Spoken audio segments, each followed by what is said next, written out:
Hi guys and welcome to my newest tutorial. In today's video, we're gonna talk about how you can add a link or basically make any word a link that links to a website you want, basically. So, how do we do that? First thing we're gonna do on the left hand side, we're gonna go to pages. After that, we're gonna click on all pages, of course, so we can get to our page and edit it. For example, I'm gonna choose about us. And once we're in, I'm going to show you how you can link any word or basically just any link. So,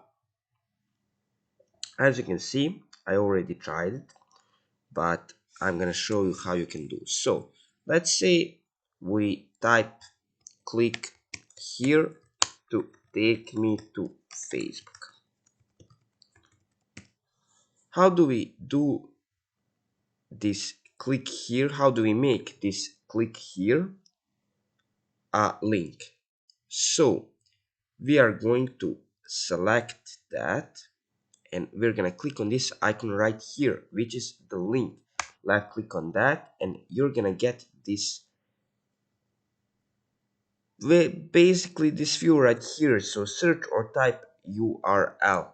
So we're gonna find the URL to Facebook, of course, which is basically facebook.com. We're gonna paste it right here and we're going to click enter. Press enter and here it is basically. So we have draft saved, so we are going to preview it, and once we're in, if we click here, it's gonna take us to the facebook.com website. So that's it guys for today's video. I hope I helped you guys, and I hope I see you in the next one. Bye.